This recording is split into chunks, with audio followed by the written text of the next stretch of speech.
મારી વાર્તા બીકણ પથ્થર. રામનગર નામનું એક સુંદર અને મોટું ગામ હતું.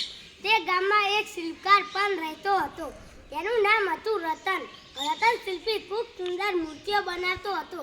એક દિવસ તેના ઘરે ગામના સરપંચ આવ્યા અને તેને કહ્યું કે રતન, આપણા ગામમાં એક ગણપતિજીનું મંદિર બને છે. તારે તે મંદિર માટે ગણપતિ દાદાની સુંદર અને ભવ્ય મૂર્તિ બનાવવાની છે. રતન કંઈ કહે તે પહેલાં સરપંચ બોલ્યા, પૈસાની ચિંતા ન કરતો તું, જેટલા બોલે તેટલા રૂપિયા તને મળી જશે. આટલું સાંભળતા જ રતને મૂર્તિ બનાવવાની હા પાડી દીધી અને મૂર્તિ ક્યારે જોવે છે તે પણ પૂછી લીધું.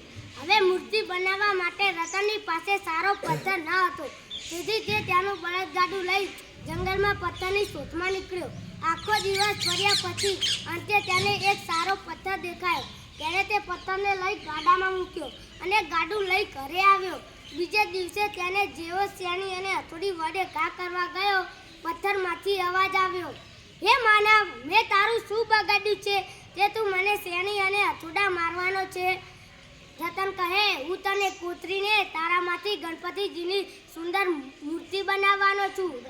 પથ્થર કહે, મહેરબાની કરીને મારા પર હથોડો ના મારશો, મને દુખે છે, મને વાગે છે. તમે મૂર્તિ બનાવવા માટે બીજો કોઈ પથ્થર શોધી લો ને, પણ મને છોડો. આ સાંભળી રતનને તેના પર દયા આવી. તેને તે પથ્થરને લઈ બાજુમાં મૂક્યો અને તેના ઘરમાં કેટલાક પથ્થરો હતા તેમાંથી તેને એક પથ્થરની મૂર્તિ બનાવી. કેટલાક દિવસો પછી સરપંચ મૂર્તિ લેવા આવ્યા. સરપંચ તો મૂર્તિ જોઈને રાજીના રેડ થઈ ગયા. પછી રતને જે રકમ કીધી તે સરપંચે આપી. ત્યારબાદ સરપંચે રતનને કહ્યું, રતન, મંદિરના પગથિયામાં એક ઉભરાનો પથ્થર ખૂટે છે. જો તારી પાસે મોટો પથ્થર હોય તો અમારે જોવે છે.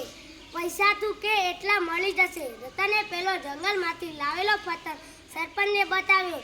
સરપંચે કહ્યું, હા બરાબર, આવો જ પથ્થર જોઈતો હતો. પછી રતનની પાસેથી સરપંચે તે પથ્થર ખરીદી લીધો અને તેનો મંદિરના પગથિયામાં ઉભરો બનાવ્યો. જે પથ્થરમાંથી ગણેશજીની મૂર્તિ બની હતી તેને તો આખા ગામમાં વાતે ગાતે ફેરવીને મંદિરમાં તેની સ્થાપના કરવામાં આવી. પછી તો રોજ આખું ગામ મંદિરમાં દર્શન કરવા આવે અને પેલા ઉભરાના પથ્થર પર પગ ઘસી મંદિરમાં પ્રવેશે. લોકો મૂર્તિ સામે નમન કરે, ફૂલ ચડાવે, પ્રસાદ ધરાવે અને ઉભરાના પથ્થર પર મેલા પગ ઘસે અને ધૂળ પાડે. એક દિવસ બપોરના સમયે ઉભરા પર લગાવેલો પથ્થર મૂર્તિ બનેલા પથ્થરને કહે, હે પથ્થર, તું તો કેવો નસીબદાર છે. લોકો તને કેટલું